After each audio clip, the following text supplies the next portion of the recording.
दोस्तों, कलाम साहब के बारे में जितना कहा जाए उतना ही कम है। दुनिया के महान वैज्ञानिकों में से एक हमारे कलाम साहब भी हैं। आज की वीडियो उनके जीवनी पर आधारित है। आज की वीडियो में हम उनके जीवन के बारे में जानेंगे। डॉक्टर एपीजे अब्दुल कलाम, जिनका पूरा नाम अबुल पाकिर जैनुलाब्दीन अब्दुल कलाम था।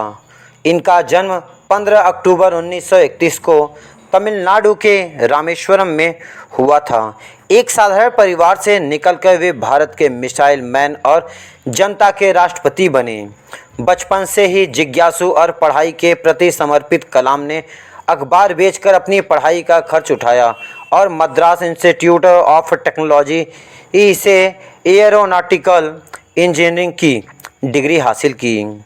उन्होंने LLB 3 जैसे महत्वपूर्ण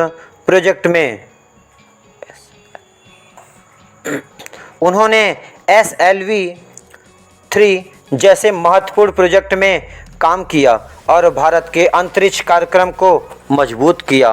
उन्होंने राष्ट्रपति के रूप में भी महत्वपूर्ण भूमिका निभाई और अपने सरल व्यवहार तथा प्रेरणादायक विचारों से हर वर्ग के लोगों के दिलों में खास जगह बनाई। 17 जुलाई 2015 को IIM शिलांग में व्याख्यान देते समय उनका निधन हो गया।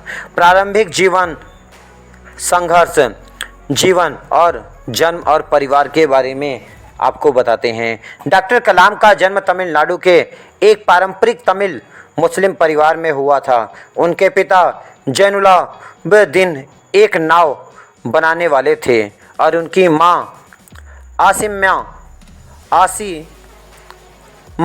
एक गृहिणी थी, घर का कामकाज देखती थी। उनकी आर्थिक जो स्थिति थी, उनका परिवार आर्थिक तंगी से गुजर रहा था और कलाम बचपन में अखबार बेचकर परिवार की आर्थिक मदद करते थे और अपनी शिक्षा का भी कुछ खर्च निकालते थे। शिक्षा की बात करें, स्कूल में वे एक अनुशासित और जिज्ञासु छात्र थे। अपने शिक्षकों के सहयोग और अपनी अदम्य इच्छा शक्ति से उन्होंने विज्ञान और गणित में गहरी रुचि विकसित की। अगर उनकी कैरियर की बात करें, उनकी उपलब्धियों की बात करें, तो उन्होंने मद्रास इंस्टीट्यूट ऑफ टेक्नोलॉजी से एयरोनॉटिकल इंजीनियरिंग की डिग्री हासिल की। विज्ञान और प्रौद्योगिकी में उनका जो योगदान है वह सराहनीय है। उन्होंने रक्षा अनुसंधान एवं विकास संगठन DRDO और भारतीय अंतरिक्ष अनुसंधान संगठन ISRO में काम किया। भारत के पहले स्वदेशी उपग्रह प्रेक्षण यान SLV 3 के निर्माण में उनकी महत्वपूर्ण भूमिका थी। ऐसा कहा जाए कि उनका बहुत बड़ा रोल था। राष्ट्रपति का जो पद था, उन्होंने 2002 से 2007 तक भारत के 11वें राष्ट्रपति के रूप में कार्य किया और उन्हें जनता का राष्ट्रपति कहा जाने लगा। उनकी प्रेरणा और मूल्य की बात करें तो कलाम ने हमेशा सीखने और जिज्ञासु बने रहने को महत्व दिया। हर वक्त जब भी वह बच्चों से बात करते या किसी भी कॉलेज इंस्टीट्यूट में कुछ बताते तो बच्चों को प्रेरित करते कि वह देश के लिए क्या कर सकते हैं, क्या उनके अंदर जिज्ञासा है, और उनको वह प्रेरित करते रहते हैं। ईमानदारी और अनुशासन की बात करें तो उन्होंने अपने माता पिता से ईमानदारी और आत्म अनुशासन के मूल्य सीखे, जो बहुत ही महत्वपूर्ण हैं।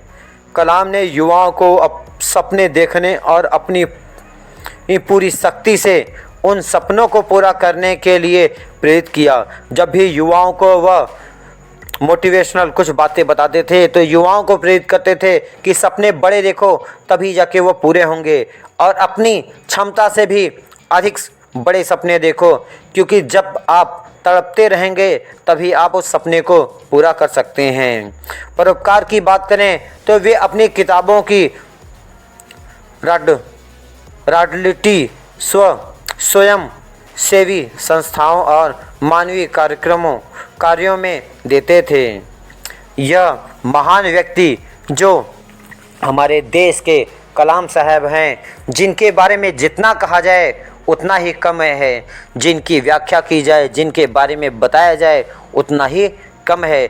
आज विश्व का ऐसा कोई क्षेत्र नहीं है जहाँ पे कलाम साहब का नाम नहीं लिया जाता, उनकी प्रशंसा नहीं की जाती है, उनके बताए गए बातों का लोग अनुसरण नहीं करते हैं। ऐसा कोई देश नहीं रहा है।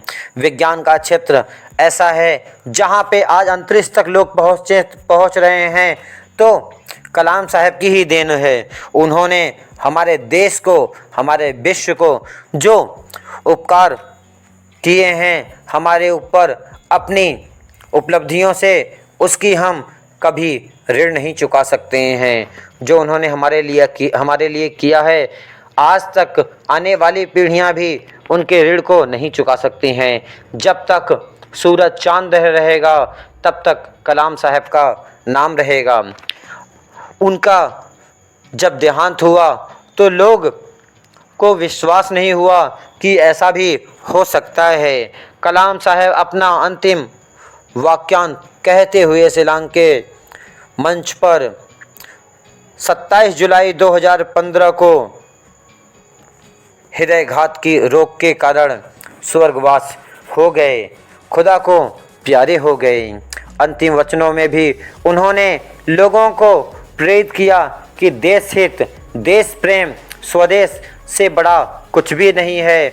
अगर हमें बड़ा से बड़े कितना भी बड़ा ऑफर मिले, लेकिन स्वदेश के लिए लड़ना हो तो पहले हमारा देश है, उसके बाद कुछ और है। इन्हीं वचनों के साथ उन्होंने अपने विचारों को व्यक्तित्व किया। आज भी हम उन्हें याद करते हैं। अगर ये जानकारी अच्छी लगी हो तो वीडियो को लाइक, सब्सक्राइब और शेयर जरूर करिएगा। नोटिफिकेशन बेल आइकन को प्रेस कर दीजिएगा जिससे आपको नए वीडियो के नोटिफिकेशन मिलते रहें। Thank you for watching this video.